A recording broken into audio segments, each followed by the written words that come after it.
আসসালামু আলাইকুম, আমি আশরাফুল হক দুবাই থেকে। আশা করতেছি সবাই ভালো আছেন। আমিও আলহামদুলিল্লাহ আপনাদের দোয়ায় ভালো আছি। দুবাই আমাদের অনেক ছোট ভাই এবং আমাদের অনেক বড় ভাই আছেন যারা গাড়ি ড্রাইভ করেন। আমার সমবয়সী অনেকেই আছেন যারা দীর্ঘদিন এখানে লাইসেন্স নেওয়ার পরে গাড়ি ড্রাইভ করতেছেন। তো খুঁটিনাটি যে সমস্ত বিষয়গুলো আছে অনেক সময় আমরা ফলো না করার কারণে আমাদের ফাইন আসে এবং আমাদের অনেক রাস্তা, এখানে তো অনেক রাস্তা, যার মাঝে কিছু রাস্তা আমরা চিনি না, যার ফলে আমাদের এদিক ওদিক উল্টাপাল্টা হয়, ওখান থেকে আমাদের ফাইন আসে। আমাদের আগত যে সমস্ত ভাইরা আছেন, ছোট ভাইরা যারা লাইসেন্স নেওয়ার জন্য আগ্রহী এবং যারা এমন আছেন যে লাইসেন্স নেবেন, রুলস রেগুলেশন সম্পর্কে জানতে চাইতেছেন, তাদের জন্য আসলে এই উদ্যোগটা নেওয়া, যাতে করে আমাদের আগত যে সমস্ত ভাইরা আছেন তারা উপকৃত হন। তো নতুনভাবে শুরু করছি। এর আগে আমার একটা চ্যানেল ছিল, ওটা আপাতত এখন বন্ধ। নতুনভাবে শুরু করছি, এটা যারা নতুন আছেন তাদের জন্য। আর যারা আমাদের সিনিয়র আছেন তারা তো রাস্তা চিনেনি, পাশাপাশি হয়তো তাদের জন্য উপকৃত হবে এই সমস্ত ভিডিওগুলা।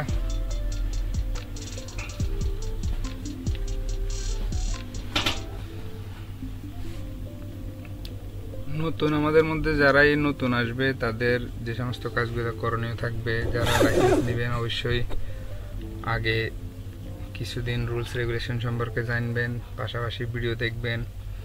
আর যদি সম্ভব হয় ওখান থেকে একটা বুক কালেকশন করে, যে ড্রাইভিং স্কুল থেকে, যে কোনো ড্রাইভিং স্কুল থেকে, আহলিয়া হোক, বিলাসা হোক, অথবা ড্রাইভ দুবাই, এমআরএস, যেগুলো যেখান থেকে সুবিধা হয়, যার যেখান থেকে কাছাকাছি আছেন, একটা বুক কালেকশন করবেন। বা পুরোনো যারা ড্রাইভিং লাইসেন্স নিয়েছে তার থেকে বুক নিয়ে কিছু পড়াশোনা, পাশাপাশি ওখানে অনেক কিছু আছে, প্রায় 2500-এর উপরে কোশ্চেন আছে ওখানে।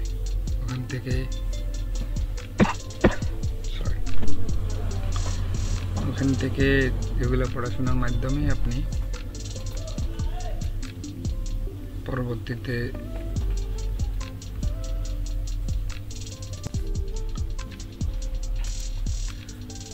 একটু টেকনিক্যাল সমস্যা। তো বুক নিয়ে পড়ার পরে পড়াশোনা, পাশাপাশি কিছু নোট অবশ্যই শেখার জন্য সবচাইতে জরুরি যেটা নোট, ছোট ছোট বিষয়গুলো নোট আউট করার পরে ওখান থেকে যে ভুলগুলো আছে ওগুলো শেখা। আর পাশাপাশি নতুন যারা শিখতেছে তাদের জন্য যে কোনো জায়গায় যাইতেছে বোর্ডগুলো ফলো করা, বোর্ডগুলো দেখা আসলে এটা কি। ওটা আবার অনেক সময় দেখা যায় যে বুকের মাঝে যেভাবে আছে ওভাবে হয়তো নাই। ওখানে কনস্ট্রাকশন সাইট যেগুলো আছে ওগুলোতে অনেক সিগন্যাল আছে, সাইনবোর্ডগুলো অনেকগুলো আছে, সেখান থেকে এগুলা করা, নোট আউট করে রুমে যে অবসর সময় আছে ওই সময়গুলোতে এগুলো দেখা। তাহলে পরবর্তী স্টেপে যখন লাইসেন্সের জন্য সিগন্যাল টেস্টে, তাহলে আর পেরেশানি হয় না। আমাদের বাংলাদেশি এবং পাকিস্তানি অনেকেরই দেখি যে এই সমস্যাটা, যে সিগন্যাল টেস্টে 3বার ফেল, 4বার ফেল। এই সমস্ত ফেলিয়ার থেকে বাঁচার জন্য লাইসেন্স ফাইল ওপেন করার আরও আগের থেকে চেষ্টা চালানো, মিনিমাম 1-2 মাস আগের থেকে কারো থেকে একটা বুক কালেকশন করে পড়াশোনা করা, পাশাপাশি যে ছোটোখাটো বিষয়গুলা। আমার এখানে একটা ছোটো ভাই আছে, সে সিগন্যাল টেস্টে মনে হয় 4বার ফেল করার পর এখন স্টপ রাখছে। পড়াশোনা নাই, অল্প শিক্ষিত, পাশাপাশি এতটা চালুও না, যার কারণে ভোগান্তি। যারা কন্ট্রাক্টে লাইসেন্স নেয় তারা তো হয়তো 4বার বা 3বার ওরকম একটা সুযোগ দেয়। পরবর্তীতে হলে তাহলে 430 দিরহামের মতো মনে হয় লাগে। আর যারা কন্ট্রাক্ট ছাড়া নিতেছে তারা তো একটা মুসিবত, একবার ফিল করলে এখানে 430 দিরহাম যাইতেছে, এটা একটা এক্সপেন্সিভ। আর লাইসেন্সের বিষয়টা এটা এমন, একবার ফা দিছে তো পিছনে আসার কোনো সুযোগ নাই। বেশিরভাগ ক্ষেত্রে এরকম যে এখন লাইসেন্স নিতে গেছে, একটু সমস্যা হইতেছে, তার মাথা নষ্ট, সে বলতেছে যে এখন তো সে আর পিছনে আসার সুযোগ নেই। সেক্ষেত্রে আগের থেকেই। আর যারা পুরাতন আছেন, আমাদের বড় ভাই যারা আছেন পুরাতন, তাদের প্রতি সবসময় অনুরোধ আমরা যেন সেফ গাড়ি চালাই। এখানে দুবাইতে বিশাল রাস্তা, অনেক স্পেস, একটু সতর্ক হলেই এখানে ফাইনের কোনো সুযোগ থাকে না। আর ভুল তো অবশ্যই ভুল হয়ে যায়, মনের অজান্তেও হয়ে যায়। অনেক সময় মোবাইল দেখে, অনেক সময় পাশে থাকা লোকের সাথে কথা বলতে যায়, দেখা গেছে যে লাইন চেঞ্জ করতে উল্টাপাল্টা হয়ে গেছে, তখন ডিসিপ্লিনের জন্য হয়তো পুলিশ যদি আশেপাশে থাকে তো ডিসিপ্লিনের জন্য 400 দিরহাম ফাইন দিবে। ওটাও একটু খেয়াল করা দরকার আমাদের।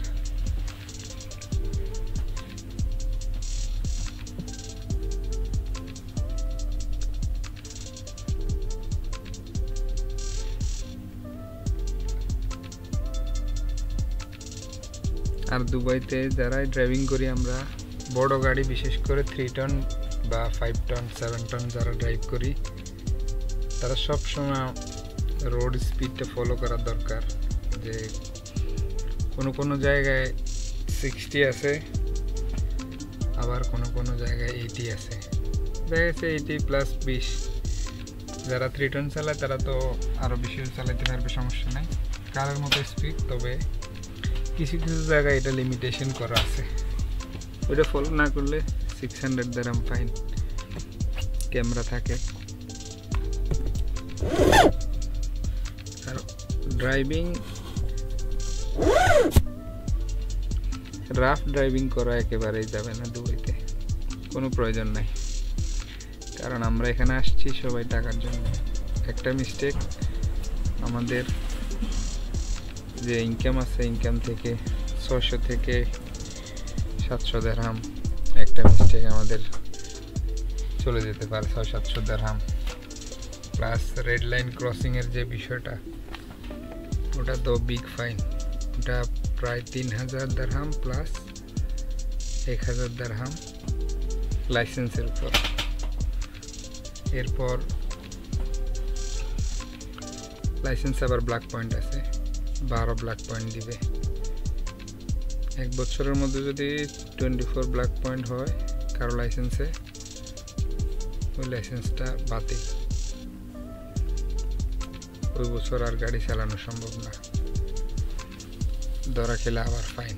তো এই সমস্ত বিষয়গুলো একটু কেয়ারফুল থাকা দরকার।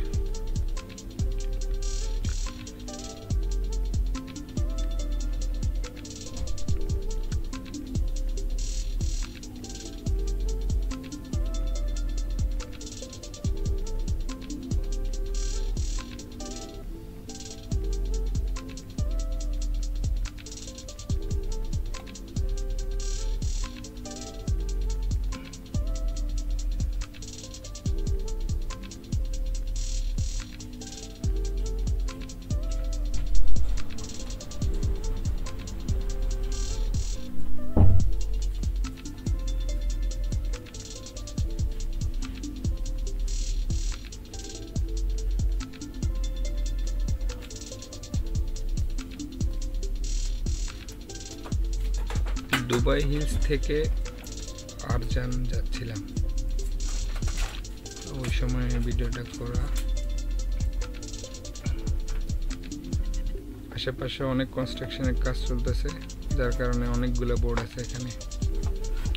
তো একদিন আপনাদেরকে বোর্ড সম্পর্কে কিছু ধারণা দেব, যারা নতুন আছেন, এই সাইনবোর্ডগুলো কীভাবে ফলো করবেন এবং আপনার জন্য সাইনবোর্ড যেগুলো আছে এগুলো ডাইন পাশেরগুলা নাকি বাম পাশেরগুলা, পাশাপাশি কোন সাইনবোর্ড কি কাজ করে, এটা পরবর্তী ভিডিওতে ইনশাআল্লাহ আপলোড করা হবে।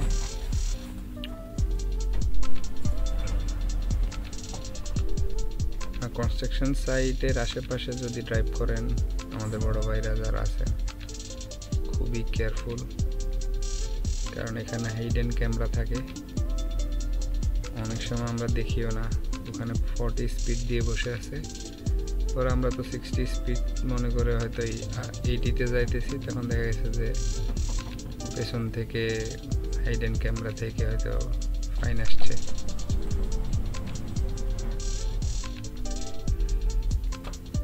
আর রাউন্ড রোবট সম্পর্কে একটা ভিডিও এক্সট্রা করে বানানো হবে। রাউন্ড রোবটে আমরা কিভাবে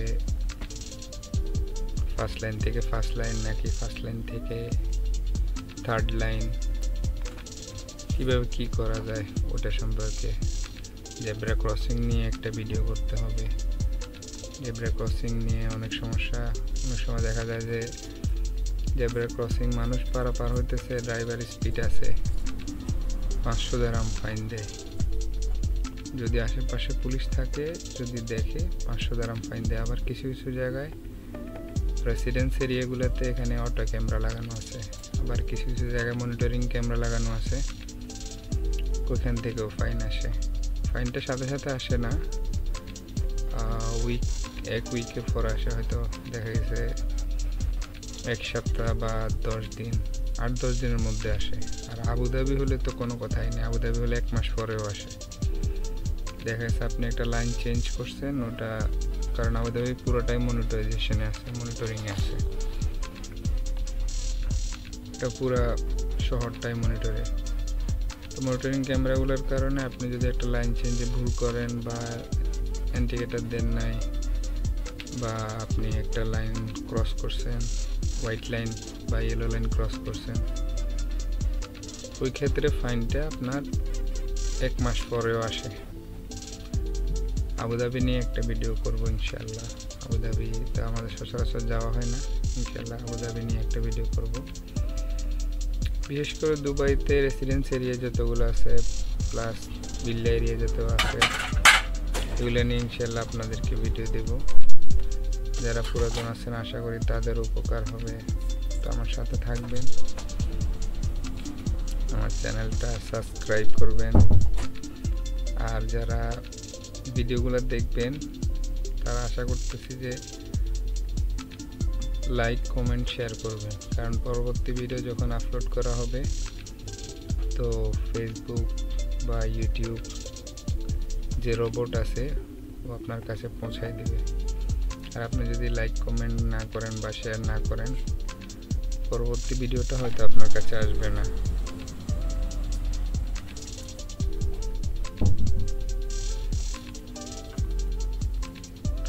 আমার গন্তব্য প্রায় কাছাকাছি, তো ইনশাআল্লাহ পরবর্তী ভিডিওতে কথা হবে। আর ড্রাইভিংয়ের ক্ষেত্রে সবচাইতে ইম্পর্টেন্ট যেটা, মোবাইল ইউজ করলে আপনার হেডফোনটা জরুরি, লাজেম হেডফোন ইউজ করবেন। মোবাইল ইউজ করবেন তার মানে এটা না যে আপনি ওখানে বসে বসে চ্যাটিং করবেন, বিষয়টা এরকম না। আপনার অফিস থেকে মেসেজ আসলো বা কেউ মেসেজ করলো, ওই বিষয়গুলো দেখার জন্য জাস্ট কয়েক সেকেন্ড ওটা দেখলেন, এরকম লাগাতার দেখতে গেলে অ্যাক্সিডেন্ট হওয়ার সম্ভাবনা, ফাইন আসার সম্ভাবনা। আর মোবাইল ফাইনটা এখানে আরও ডেঞ্জার, 800 দিরহাম মুসিবত। তো সবাই ভালো থাকবেন আশা করি, আর দোয়া করবেন পরবর্তী ভিডিওর জন্য।